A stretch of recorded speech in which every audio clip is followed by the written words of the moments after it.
Hello class 6। कैसे हो बच्चों? आप लोग पढ़ाई कर रहे हैं घर पर रहकर? मुझे पूरा विश्वास है कि आप लोग घर पर रहकर अच्छे से पढ़ाई करेंगे। बच्चों, जैसा आप जानते हो कि मैंने आपको अभी तक हिंदी साहित्य के पाठ करवाए जो कि आपके अर्धवार्षिक परीक्षा में आएंगे और आपको उनको बहुत अच्छे से समझना है, याद करना है और जितने भी मैंने उससे संबंधित आपको प्रश्न उत्तर दिए हैं आप उनको अच्छे से याद करेंगे। ठीक है। आज मैं आपको हिंदी व्याकरण का पाठ 2 वर्ण विचार समझाऊंगी और उसी से संबंधित आपको कार्य भी दूंगी। तो चलिए बच्चों, अब हम पढ़ते हैं वर्ण विचार। यानी भाषा का मूलाधार ध्वनि है। ध्वनियों के लिखित रूप को वर्ण कहते हैं। ध्वनियों या वर्णों के मेल से शब्द बनते हैं और शब्दों से वाक्य बनते हैं। जब वर्ण मिलते हैं तो उनसे शब्द बनते हैं और जब शब्द मिलते हैं तो उनसे वाक्य बनते हैं। आओ पौधे लगाएं, ये एक वाक्य है जो 3 शब्दों से मिलकर बना है। प्रत्येक शब्द में कई ध्वनियां हैं, जैसे आओ, आ धन ओ, अलग अलग ध्वनि है ना। पौधे, प धन औ धन थ धन ए, पौधे। लगाएं, ल धन अ धन क धन आ धन ए। ठीक है। आओ पौधे लगाएं, अलग अलग ध्वनियां आपको सुनाई दे रही है।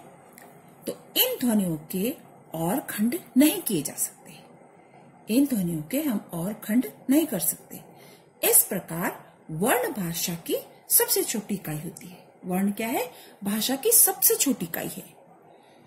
वर्ण भाषा के मौखिक और लिखित दोनों रूप में प्रयोग होते हैं। जो वर्ण है वो भाषा के लिखित रूप में भी और मौखिक रूप में यानी दोनों रूप में प्रयुक्त होते हैं। अतः कहा जा सकता है कि भाषा की वह लिखित मूल ध्वनि जिसके खंड न हो सके वर्ण कहलाती है। मतलब भाषा की वह लिखित मूल ध्वनि जिसके खंड न हो सके वर्ण कहलाती है। अब देखो बच्चों, क्या बताया मैंने कि भाषा की वह लिखित मूल ध्वनि जिसके खंड नहीं हो सकते यानी टुकड़े नहीं हो सकते वर्ण कहलाती है। उसे हम वर्ण कहते हैं। प्रत्येक भाषा की अपनी वर्णमाला होती है और वर्णों के क्रमबद्ध व्यवस्थित समूह को वर्णमाला कहते हैं। यानी क्रम से लगाकर व्यवस्थित समूह जो उनका होता है व्यवस्थित रूप से, उसको हम वर्णमाला कहते हैं। अब देखिए, मानक हिंदी की वर्णमाला इस प्रकार है। यानी कि हमारे स्वर हैं अ, आ, ई, उ, री, ए, ऐ, ओ, औ। ठीक है। अंग और अह ये क्या है? अंग क्या है? अनुसार है और विसर्ग है अह, ये अनुनासिक है। अंग जैसे बोलते हैं अंग से अंगूर, ये है हमारा अनुनासिक। ये स्वर नहीं है, इन्हें हम क्या कहते हैं? अयोगवाह कहते हैं। अंग और अह को हम अयोगवाह कहते हैं। अब देखिए व्यंजन क, ख, ग, घ, ग, ये क्या है? हमारा पंचम वर्ण है। ये क्या है? हमारे व्यंजन है। क, ख, ग, घ, क, च, छ, ज, छ, य, ट, ठ, ड, ढ, ण, त, थ, द, ध, न, प, फ, ब, भ, म, य, र, ल, व, श, श, स, ह, अक्षत्रज्ञ, श, ड़, ढ, आ, ज, फ। ये क्या है? व्यंजन है। तो इसमें जो है य, र, ल, व क्या है? अंतस्थ व्यंजन। और श, श, स, ह ऊष्म व्यंजन। अक्षत्रज्ञ श क्या है? संयुक्त व्यंजन है। और ढ, ढ, आ, ज, फ ये क्या है? गृहीत ध्वनियां हैं यानी आगत गृहीत ध्वनियां हैं। अब देखिए वर्णों के भेद। वर्ण कितने प्रकार के होते हैं? वर्ण 2 प्रकार के होते हैं, स्वर और व्यंजन। स्वर जिन वर्णों के उच्चारण में मुंह से निकलने वाली हवा के मार्ग में कोई रुकावट नहीं आती। जब हम मुंह से बोलते हैं तो जब हमारे मुंह से निकलने वाली जो हवा होती है उसके मार्ग में कोई भी रुकावट नहीं होती और उनका उच्चारण हम बिना किसी दूसरी ध्वनि की सहायता के किया करते हैं या किया जा सकता है, उन वर्णों को हम स्वर कहते हैं। जैसे अ, आ, ई, उ, री, ए, ऐ, ओ, औ, ये हैं स्वर। हमारे हिंदी में कितने स्वर हैं? 11 स्वर। अब इसी प्रकार से आपने देखा कि हिंदी में कितने स्वर हैं? 11 स्वर हैं। अब इसी प्रकार से स्वर के भी भेद होते हैं, स्वर के भी भेद होते हैं। देखिए बच्चों, स्वर के भेद। उच्चारण में लगने वाले समय के आधार पर स्वर 3 प्रकार के होते हैं, ह्रस्व स्वर, दीर्घ स्वर और प्लुत स्वर। ह्रस्व स्वर उन्हें कहते हैं जिन स्वरों के उच्चारण में सबसे कम यानी एक मात्रा का समय लगता है, उन्हें हम क्या कहते हैं? ह्रस्व स्वर। अ, ई, उ, री ये 4 ह्रस्व स्वर हैं। दीर्घ स्वर जिन स्वरों के उच्चारण में ह्रस्व स्वर से भी दोगुना समय यानी 2 मात्राओं का समय लगता है, उन्हें हम दीर्घ स्वर कहते हैं। आ, ई, उ, ए, ऐ, ओ, औ ये क्या है? हमारे साथ दीर्घ स्वर हैं। याद, इन्हें अच्छे से याद रखिएगा। आ, ई, उ, ए, ऐ, ओ, औ ये 7 दीर्घ स्वर हैं।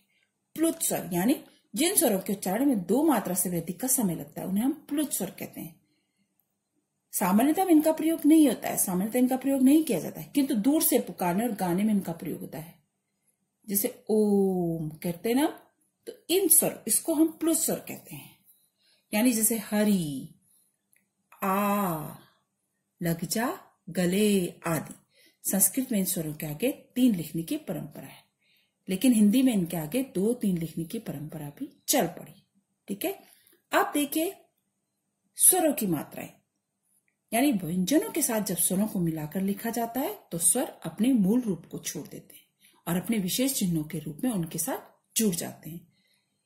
इन्हीं विशेष चिन्हों को स्वर की मात्रा कहते हैं। क्या कहा मैंने कि व्यंजनों के साथ जब स्वरों को मिलकर लिखा जाता है, स्वरों को जब हम मिला देते हैं व्यंजन के साथ, व्यंजन कौन से? क, ख, ग, और स्वर कौन से? अ, आ, ई, तो ये अपने मूल रूप को छोड़कर अपने विशेष चिन्हों के रूप में उनके साथ जुड़ जाते हैं। इन्हीं विशेष चिन्हों को स्वर की मात्रा कहते हैं। देखिए स्वर क्या है ये? अ, आ, ई, उ, ऊ, री, ए, ऐ, ओ, औ। अब देखिए अ की कोई मात्रा नहीं है, तो इनके शब्द क्या है? नहर, महल, कलश। आ की मात्रा है ना, तो सारा। आ की मात्रा है पालक, आकाश। इनमें किसकी मात्रा लगी? आ की।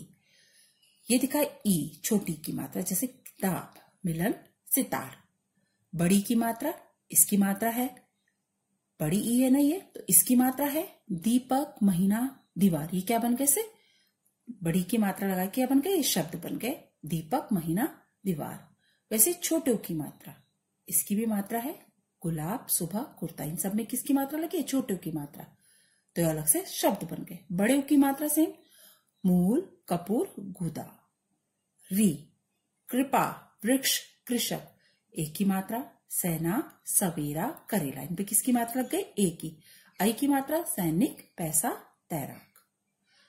ओ की मात्रा मोर, ढोलक, कठोर। औ की भी मात्रा है पौधा, मौन, चौड़ा।